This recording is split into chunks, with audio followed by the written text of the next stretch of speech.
Hello students, कैसे हैं आप। उम्मीद करता हूं आपकी पढ़ाई अच्छी चल रही होगी। और आज हम पढ़ेंगे सॉलिड एंगल, प्लेन एंगल और मेजरमेंट्स के कौन कौन से मेथड्स होते हैं, उनमें लीस्ट काउंट की वैल्यू क्या क्या होती है, क्या क्या उनमें डिफरेंसेस होते हैं।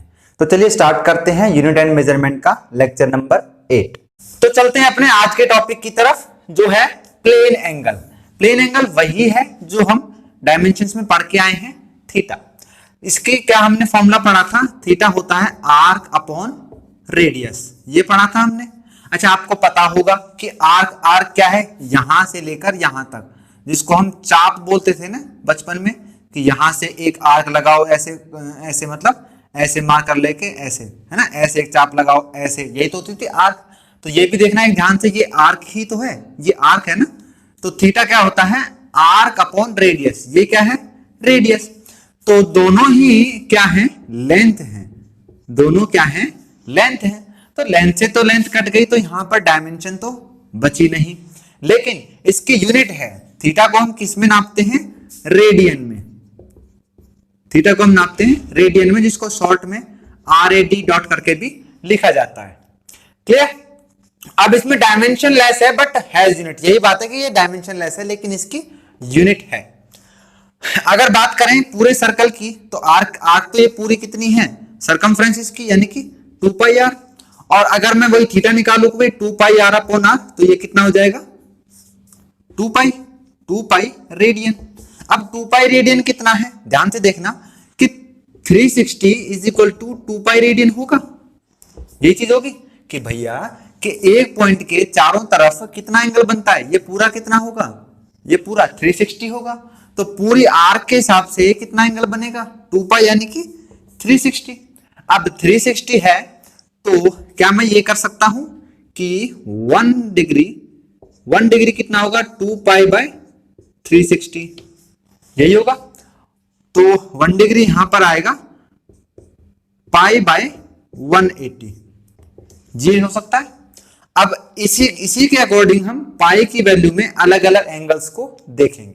तो ये कुछ इंपॉर्टेंट एंगल्स हैं कि किन किन वे में हमको क्वेश्चंस में अप्लाई करने हैं।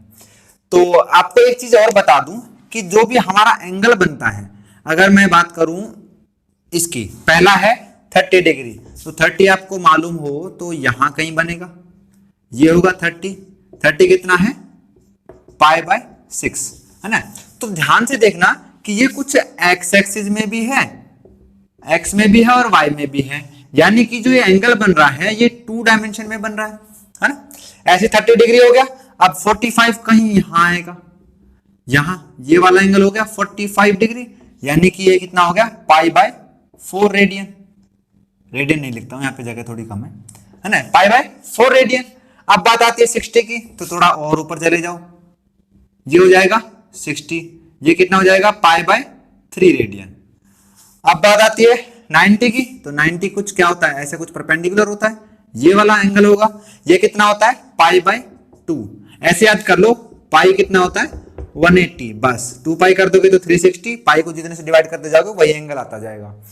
फिर बात आती है 120 की, तो 120 कहीं यहां आएगा, ये वाला एंगल, ये कितना है 120, ये कितना हो जाएगा 2 पाई बाय 3, देखा 18 दूनी 36 और 12 3 36, ऐसा होगा ना, 2 इंटू 180 बाय 3 यानी कि 360 बाय 3, और ये 120, ये होगा। फिर बात आती है 150 की, 150 कितना होगा, 5 पाई बाय 6 यानी कि कितना 150 डिग्री। इसको भी देख लो कि 5 इंटू 180 अपॉन 6, तो 6 तिया 18 और 5 तिया 15 यानी कि 150। क्लियर। तो ये कुछ इंपॉर्टेंट एंगल्स हैं, ये ध्यान रखना कि प्लेन एंगल हमेशा 2D में बनता है। तो अब बात करते हैं सॉलिड एंगल के ऊपर। तो बात करते हैं सॉलिड एंगल की। सॉलिड एंगल किसके लिए है, स्फेरिकल ऑब्जेक्ट। वहां पर सर्कल था, यहां पर क्या है, यहां पर स्फेरिकल है। देखना ये वाला जो एंगल है कुछ ऐसे बन रहा होगा, ऐसे। अच्छा, आपको ये समझने में आसानी होगी, जो जन्मदिन की टोपी आती है ना, टोपी जो आप पहनते हो, तो वो जो एंगल बनता है, अब जन्मदिन की टोपी का जो टॉप है उसको ऐसे पकड़ लो, और जो वो एंगल बन रहा है ना उसको हम बोलते हैं सॉलिड एंगल, 3D में है ना। क्या है ये, 3D में है, ठीक। तो इसको मतलब कुछ ऐसा होगा, ये ऐसा बाहर निकालूंगा तो और कुछ ऐसा। तो जो ये वाला एंगल होगा ये होगा सॉलिड एंगल, है ना। इसको जैसे ओम बनाते थे ना रेजिस्टेंस के लिए, वैसे ही एक साइन से डिनोट करते हैं।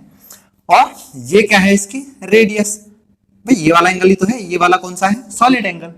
अब बात आती है कि सॉलिड एंगल निकालते कैसे हैं। सॉलिड एंगल निकालते हैं कि जो आर्क का एरिया है, एरिया ऑफ आर्क, एरियल मतलब कर्ड एरिया, ऐसे लिख दो कर्ड एरिया अपॉन रेडियस का स्क्वायर, ये इसका फॉर्मूला है निकालने का तरीका, ठीक है।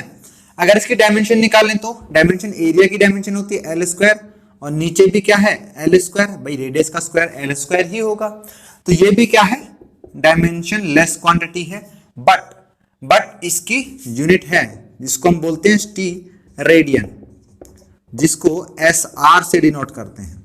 क्या है टी रेडियन, और किसकी नोट करते हैं एस आर से।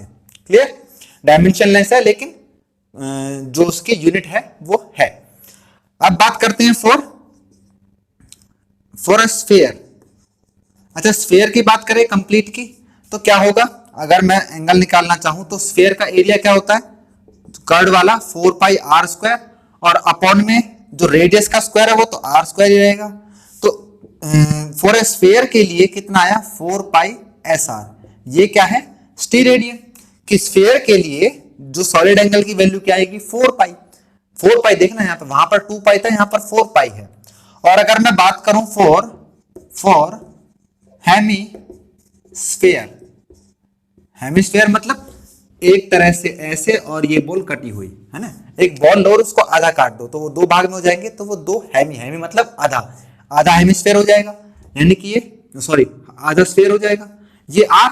तो यहां पर अगर मैं एंगल निकालूंगा तो एरिया कितना हो जाएगा, यहां पर 4 पाई आर स्क्वायर था, यहां पर कितना हो जाएगा 2 पाई आर स्क्वायर अपॉन रेडियस का स्क्वायर, और जब ये कैंसिल होगा तो यहां पर आएगा 2 पाई टी रेडियन। क्लियर। तो लेक्चर नंबर 7 में आपको एक होमवर्क दिया गया था, सॉरी मैं थोड़ा पहले डिस्कस करना भूल गया था। तो क्या करना है इसमें, बहुत ही आसान सा सवाल है, इस तरह के ही इस चैप्टर से या तो एरर पे क्वेश्चन आ सकते हैं इस ये वाले, या फिर जो सॉलिड एंगल और पेल एंगल पे हैं उस पे क्वेश्चन आ सकते हैं। ये थोड़े से मेन टॉपिक्स में से आते हैं, है ना। तो यहां पे मुझे निकालना था कि फाइंड एरर परसेंटेज इन सी का निकालना था ना मुझे, तो सी का निकालना था, तो मुझे ए बी एक्स डी का दे रखा है, तो कोई दिक्कत नहीं है ना, किसी का निकला सबका ही निकल गया वो, जहां तक है आसान सा सवाल है, और जिनका नहीं निकला वो अभी देख लीजिए। क्या हुआ, मैं इनको जिसका निकाला था मैं उसको बाहर ले आया, ए बी का स्क्वायर और एक्स अपॉन में ले आया डी की पावर 4। अब मुझे क्या करना है यहाँ पे, अगर मैं यहाँ पर 3 की पावर हटाना चाहता हूं तो मुझे यहाँ पर पूरे पर पावर कितनी लानी पड़ेगी 1/3। तो क्या मैं इसको ऐसे लिख सकता हूं कि a की पावर 1/3, b की पावर 2/3 अपॉन x की पावर 1/3 प्लस सॉरी प्लस नहीं आएगा, और d की पावर 4/3। क्या मैं ऐसे लिख सकता हूं।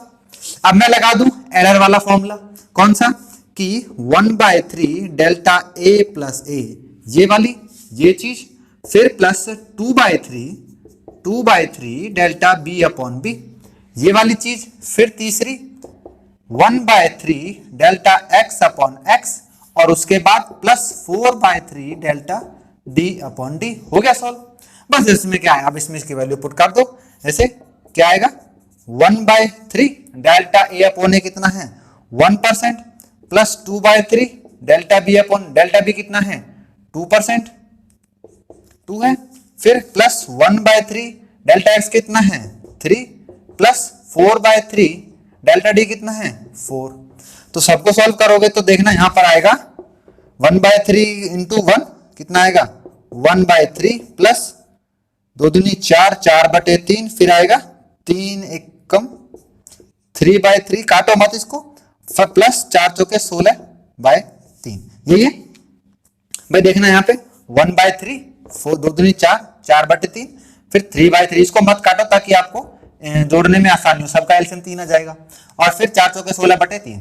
ठीक है, अब इसका एलसीएम लूं तो एलसीएम आ जाएगा 3, एलसीएम 3 आ गया तो देखना 4 और 1 5, 5 और 3 8, और 16 और 8 24, तो 24, और ये आ गया 8%।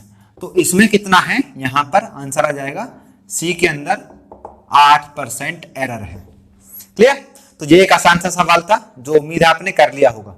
तो स्टूडेंट्स ये आपके लिए एक प्यारा सा क्वेश्चन होमवर्क के लिए, ये उसी की तरह है। जो बच्चे नहीं निकाल पाए उनको एक चांस और मिल जाए तो अच्छा है।